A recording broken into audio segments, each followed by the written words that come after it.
Well, that's a wrap. Izzy's done, guys. Knocked out by Nassourdine Imavov. I mean, come on. Is Imavov actually that good, or is Izzy done? I think he's done. I think he's done. We're going to talk about why I think Izzy's done, along with why MVP was able to beat Shara Bullet. And I saw that coming before anybody. Not before. I did see it coming, though. I'm going to claim my fame on that one. You can't take that joy away from me. But yes, Israel Adesanya loses to Nassourdine Imavov at UFC Saudi Arabia. Who's next for Nassourdine Imavov? Sound off in the comments. DDP, a rematch with Sean Strickland, Cabarrallo. Anybody else you want to see Nassourdine Imavov fight? I don't think he's going to fight Chimaev, so don't even pitch that. But is Israel Adesanya washed up after that devastating knockout at UFC Saudi Arabia in Riyadh with Turki Al-Ashish there doing his thing? What a performance by Nassourdine. And when I say performance, a really good 1-2 is what he had. That's what he was searching for the entire time. And this is a problem Izzy's had for forever. Before we get into this episode, please take a minute to subscribe, like the video. Also, please consider going down in the link and subscribing to the Substack or getting in on the Discord and come chat fights with us, baby. We got a really cool MMA channel. You can come talk about all the fights you like. He loves going back on a straight line, just going straight backwards, and his hands are low, his chin's in the air. It's like right there to get hit. Don't go back in a straight line. Don't do it. Except Izzy did it. And he paid the price, guys.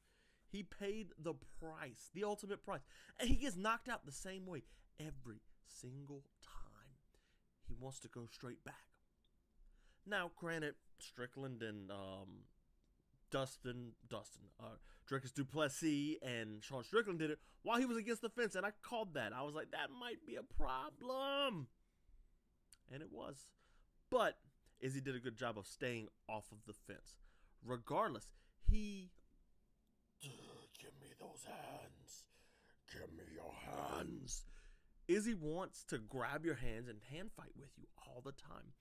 And if you know that coming in and you can handle it,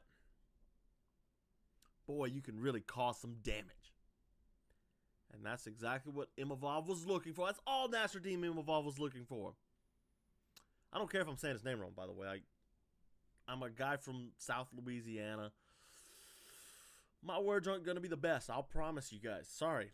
But yes, it seems like, so back to the topic we're talking about here, it seems like Israel Adesanya, who was durable for the longest time. Let's go right over to the web real quick here and take a peek at Izzy's resume. Let's see. I kind of adjusted some things, fellas. Let's see if y'all can see. Yeah, that looks perfect. So let's look at his rise here. So, you know, you got the Brunson, the Anderson Silva fight.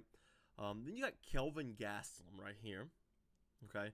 He took a lumping in that fight. You got the counter against Robert Whittaker. The Romero fight was bleh.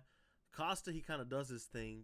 We're not going to talk about Jan Blachowicz, but like Vettori and Whittaker in the rematches, like Cannonier, he shut him down. And then this fight right here happened. Boys, this fight right here. Y'all know that fight? Y'all ever seen that fight? Israel Adesanya versus Alex Pereira. That's the one where Izzy was, of course, knocked out.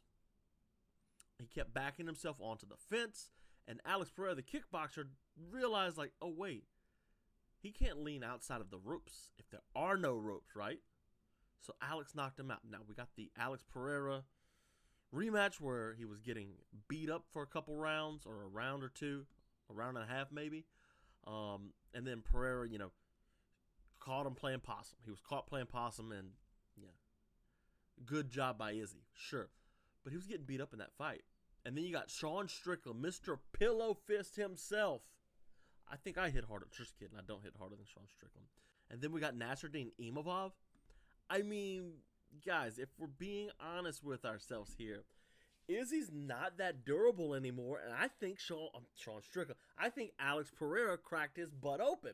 Or his chin, not his butt. That's a little sus, guys. Rewind. I think Alex Pereira cracked him open. Now, we've come to the point in Israel Adesanya's career to where we need to ask ourselves, is it time to hang him up? You know? And as much as I'm ragging on Izzy and all of that, right, guys? As much as I'm doing all that, we have to ask ourselves, like, he's a great of the sport. Second greatest middleweight of all time, obviously behind Anderson Silva. When is it time to hang him up? Because he's on a 3-fight losing streak right now. 3. Okay? Now, right here, I've got a really fantastic book. Read, you heathens. Read a book. I know you like fights. This one's about Jack Dempsey. A Fire of Pure Flame by Roger Kahn. The link's in the description if you want to get a copy of it. It's a great read. But in that book, Roger Kahn, actually, the writer, talks about how Jack Dempsey decided to retire and when he decided to retire. So remember, Jack Dempsey's fighting Gene Tunney at the end of his career, and Gene Tunney just beats him up. And then they rematch because, you know, there was there's controversy. Jack Dempsey fell out of the ring, this, that, and the other. The rules were different in the fight. This is before boxing had its rules. But in the rematch, Jack Dempsey was like, hey, I need to hang him up. I've taken too much damage to my eyes. I want to be able to see in my old age.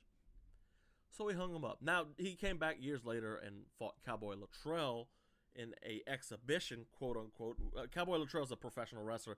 And in that exhibition, Jack Dempsey is like, this is like 8 years, I think it was, after he lost to Tunney the second time. But that he knocked him out and yada yada blah blah. But that was like an exhibition. That's not really. He retired from professional boxing, and then like there was talks of him trying to come back and fight. Was it Lewis after that maybe? But anyways, it was the amount of damage that he's taken, and if Israel Adesanya is getting bonked around by Pereira, Sean Strickland, Venom, Du Plessis, and now Nassourdine Imavov, who is not an elite fighter in the division that we know of yet. He could go on to help Izzy age well with this, you know, but we have to ask ourselves, is it time for Izzy to hang him up? And I think it is. He should retire. What does he have to prove? He's rich beyond all means, probably. You know? I don't think Israel Adesanya has anything to prove at all. Hang him up. Enjoy your life. Do your content, because Mighty Mouse is killing it with that. Israel Adesanya can do the same, and you've got this group of like fighters that could get together all the time. That's the way to go. Imagine like Izzy going to Dagestan and training with those guys. You know, that would be cool. So, yeah, Izzy, he's washed. He's slower. He looked okay, you know, because he's just the muscle memory, but like at 35, he just doesn't have it anymore. And that's sad. Imavov, though, Nassourdine Imavov is getting the respect he deserves. Now, let's be honest. Nassourdine Imavov lost a short notice fight to Sean Strickland. Normally, we don't like Sean Strickland. We think Sean Strickland's a bit of an overrated fighter. You know, I don't know. I don't want to say mean things about Sean Strickland here. But after that, Nassourdine Imavov went on an absolute tear. And I'm not going to say he beat the greatest fighters in the world, but, like, listen to these names. Like, Chris Curtis, it was a no contest, okay? He was supposed to fight Ikram Aleskarov. That would have been a pretty fun fight, actually. Roman Dolidze he beat. Remember that? That was a little weird of a fight. Dolidze hugged him against the fence, kicked him in the nads a couple times, and it was like, you know, it's a weird fight. Then Jarrett Cannonier, the controversy with Cannonier.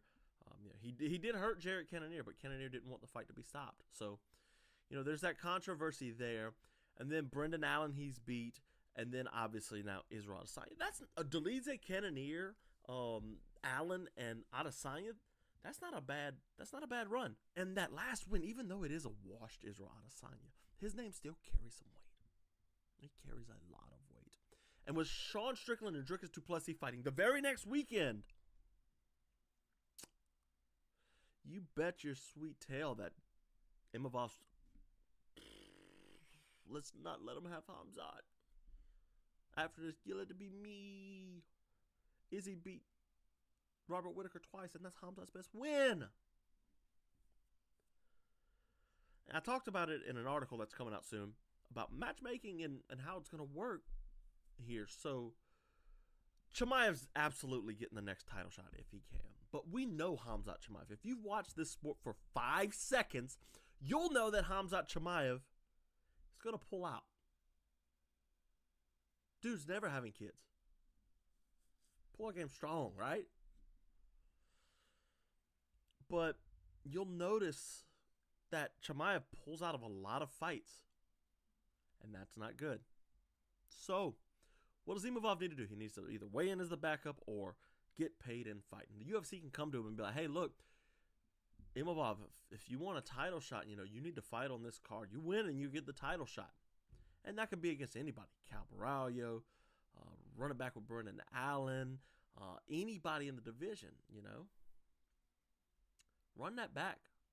Fight on that card. And the UFC will fill out that card, and they'll have a backup just in case or when Khamzat Chimaev pulls out. Be it Sean Strickland or Dricus-Du Plessis. Now, that fight could also be whoever loses this weekend coming up. Remember, Du Plessis and Strickland 2 is this weekend. So whoever loses this weekend could be fighting Nassourdine Imavov in a title eliminator on the Chimaev versus the winner of this weekend's card. And that's the best move for him. Because if he can go out there and beat the #1 former champion, again, 2 former champions, he'll get a shot against the winner of that. And when Chimaev pulls out, because Imavov will be in a training camp at this point if he takes a fight. He'll be in a training camp, and when Khamzat Chimaev pulls out, like the pull-out merchant he is, he'll be right there. Hey, remember me, guys? You remember how I knocked out Izzy? Just like Alex did. Pick me. And he'll deserve it. But yeah, Imavov's getting the respect he deserves. And whoever he fights next, be it for the title or not, it'll be a decent fight. He showed real good, his takedown attempts and stuff. He was trying to mix in wrestling well there. And, Izzy's not a slouch when it comes to taking him down. He's done a really good job. Any kickboxer coming into MMA needs to watch how Israel Adesanya stops takedowns and gets up off of takedowns. He's fantastic at it. As a kickboxer, you can tell he's put in a lot of mat time trying to figure out how it works. How to get up. He's done a lot of it. So for Imavov to be able to do that. But what really set Imavov apart here, man, was the fact that, he knew Izzy was coming to reach for his hands. Oh, not quite like DC he's going to do, the zombie. Oh, brain. Nothing like that, but, he knew Izzy was going to come in reaching, and he's like, I just got to come over the top one time. And he was looking for it immediately. Izzy's fighting the hands, and he's coming over the top with a right. Great performance. Just 30 seconds into the second round. And Izzy, he tries the Alex Pereira. Oh, he kicked me in the balls. Nope, get off, I'm good. But it ends in disaster. It ends in disaster. So yeah, Imavov, 30 seconds into round 2. Very good performance for him. MVP pulling a Matrix. Remember that scene in The Matrix where Keanu Reeves' character is leaning back, dodging the bullets and stuff, and Morpheus is up there too with him, and Morpheus and Neo, one of my favorite movies of all time. But they're up there and they're dodging and all that, and it's like, oh, this is cool, man. That's kind of what MVP did here. He beat Shara Magomedov, Shara Bullet, and cut the greatest promo I've ever seen from him. Hey, I'm the captain now. MVP's real good post-fight. He really is. You remember terrible, that flying knee.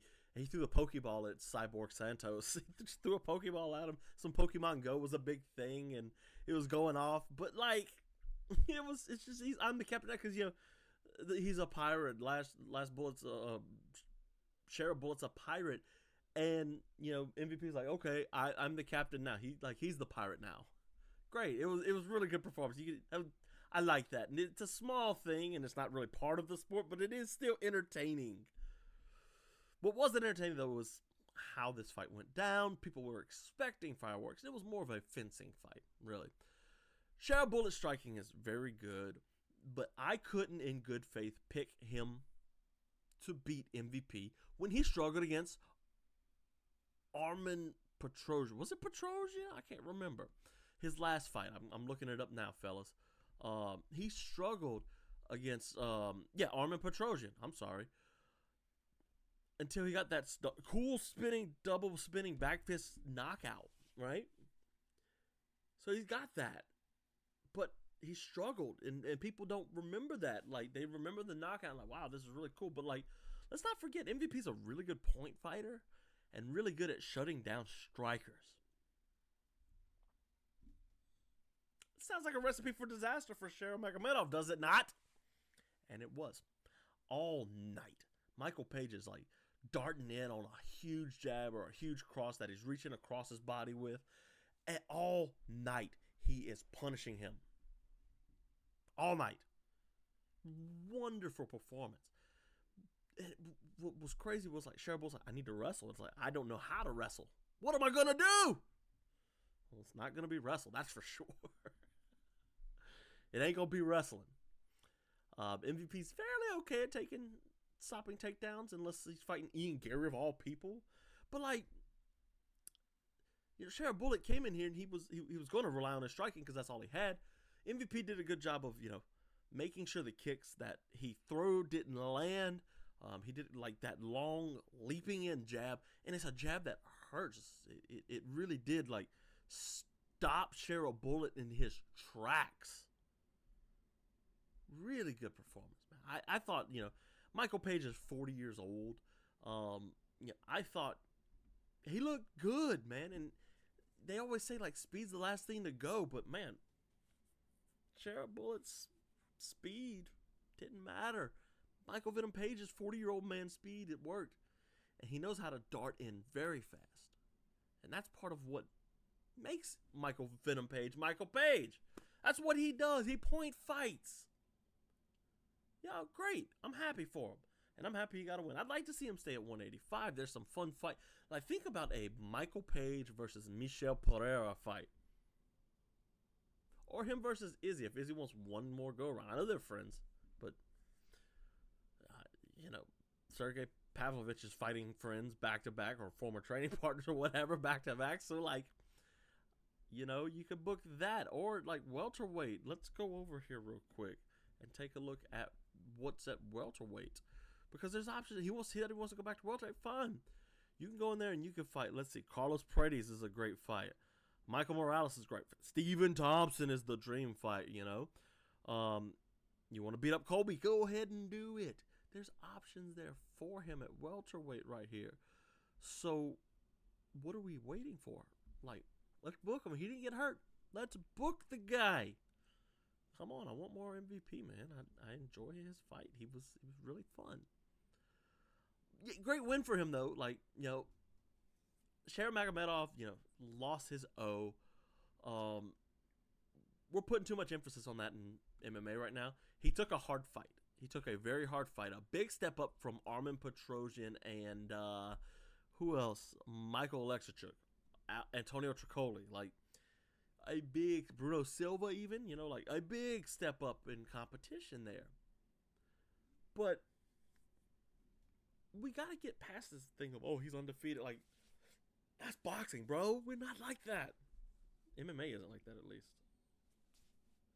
So, I don't know. Like, MVP, where does he go from there? It's like, Michel Pereira, I think, like, now I'm just thinking about it off the dome. Like, that's the fight. That's the one I want most of all. That would be so fun. Imagine Pereira backflipping and MVP like doing cool stuff in there too, like spinning and all that. Like, that would be hilarious. Them just spinning in circles in the ring, fighting each other. The capoeira thing from Michel Pereira, and then MVP tries to do it. That would be fun. It would be an entertaining fight. That's a main event fight. That's a fight night main event we need in an actual stadium, not the warehouse. Give it to me, baby. Sergei Pavlovich goes the distance. That was cool. He fought Jairzinho Rozenstruik, who is hit or miss. Like, guess you never miss, huh? Who remembers that? The video that made TikTok famous. Ugh. Long time ago, too, which is weird. We won't go into that song by the, yeah. Well, anyway, yeah. We won't talk about that. So Sergei Pavlovich did a good job against Jairzinho Rozenstruik here, and I fully expected Rosenstrike to come in and dominate Sergei Pavlovich with a jab. Because if you remember in Rosenstrike, one of his last fights against Tai Tuivasa, he just jabbed him to death. Or was that Shamil Gaziev? Who we'll talk about in a second here, actually. So, what Pavlovich has had problems was going the distance. Volkov drove him into deep waters and jabbed his face off. So you would think to yourself that Rosenstruck would say, hey, I should watch this guy's last fight where he lost and do exactly that. Instead, Rosenstruck did the opposite. I'm going to kick him, get on one leg and let him knock me around, knock me down. Horrible optics. Horrible optics, right? But Pavlovich, I've got to give him credit here. It was a great rebound. Okay, so let's go over to the web real quick. Let's look over at Sergei Pavlovich and what he had to go through. Remember, the knockouts: Derek Lewis, Tai Tuivasa, Curtis Blades, Abdul Rakimov, Maurice Green, Marcelo Gom. He was a scary person. And then he runs into Tom Aspinall, and obviously the first round knockout that was on 2 weeks' notice at UFC 295, and then Alexander Volkov.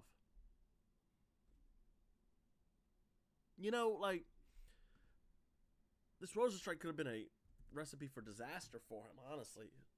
It really could have, but instead he did a good job of not succumbing to the darkness thoughts in his head, right? Your confidence crisis that I thought he was totally going to have. Instead, he came in, he found the good 1-2, and he even wrestled. And that was a side of Sergei Pavlovich I don't think we've ever really seen in the UFC. Maybe against Volkov, but, I just remember that Volkov from him just jabbing his face off. So, just being very long and frustrating him. So, I was very happy to see Pavlovich kind of go back and get his win, get his feet back under him. Heavyweight's a weird spot. You could do the Cyril Gane fight if you really wanted to. Pavlovich is ranked 4. He won't be above Volkov. You could do Jelton Almeida, really test him. There's some options out there for him. What else was on this card, though, fellas? How about that? How about we get through this now, huh? Let's see. Adesanya versus Imavov. Vinicius Oliveira dethroned another Dagestani. This time, Said Nurmagomedov, who's because I feel like the Nurmagomedov, the Abdulmanap connection is going to be a mythical thing going into the future, kind of like Bruce Lee. And I don't mean that as disrespect to Abdulmanap, but I think a lot of fighters are going to want to try and tie themselves to that school and that teaching. I think that's going to be a big deal. Vinicius Oliveira got caught with that big spinning back kick early in round 1 as he was dipping, and Said Nurmagomedov landed it right in the perfect spot. But Vinicius Oliveira just gritted it out, got big, got strong, wrestled, stay on top of Said Nurmagomedov. So that was really cool. Vinicius, he's a good fighter. Let's go check him out. Who's he beat? Who's he lost to? He's fought in UAE Warriors. He's a decent fighter, but he beat Sopaj, Ricky Simone, which is a decent win. I don't know if it's a great win in 2024. And Said Nurmagomedov now in 2025, February. So, good win by him. Faris Ziam beat Mike Davis, and it looked like Mike Davis was hurt, so I don't want to go too far into that. Naimov beat Ofli. I thought Ofli, just by being hurt, was going to win this. But, Naimov got the win. Shamil Gaziev fought Thomas Peterson, and it had to be the worst possible matchup for Thomas Peterson. Literally all Shamil Gaziev did was leading with the right cross. He did it 3, 4, 5 times in a row, just kind of throwing the power shot. And Thomas Peterson had no idea to, dip and jab with him or something, hook off the jab, something. But then again, it's heavyweight. Shamil Gaziev, actual protege of Abdulmanap Nurmagomedov, he gets the first round knockout. Another first round knockout from Terrence McKinney. He came out guns blazing as usual. Damir Hazovic could not weather the storm. McKinney, of course, is using 12-6 elbows.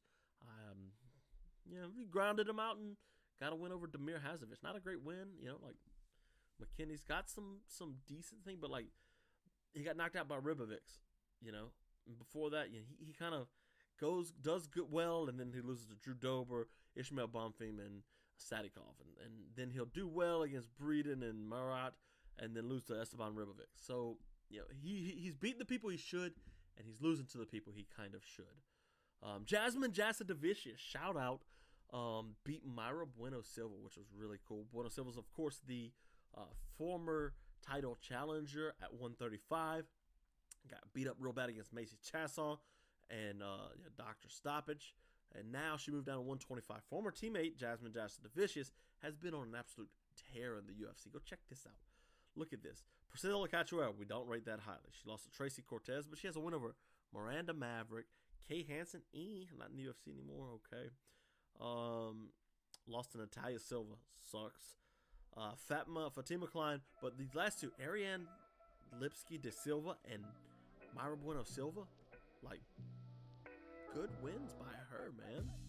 Bogdangrad beat Lucas Alexander, and then I'm not saying that last name, guys. Beat Jamal Pogues, and Pogues went online and talked about how he thought he was robbed. I don't know about all that. So, yes, good fight. We got David Benavidez recap coming tomorrow, so you should be able to catch that on the channel. You can subscribe to the show.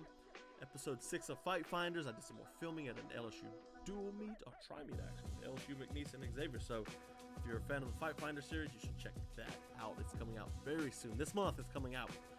We did mention Cowboy Latrell and Jack Dempsey. And I did a long video right here with boxing's history of gimmick bouts. The goofy, the crazy, the funny. We're not talking Floyd versus Tension. We're talking Muhammad Ali versus an NFL player. Like, what? We're talking Jack Dempsey versus a pro wrestler. Fighting 5 guys in one night. Yes, George Foreman. We're talking all that. So get to know you a little bit of history. Come check this out. This is a fun video.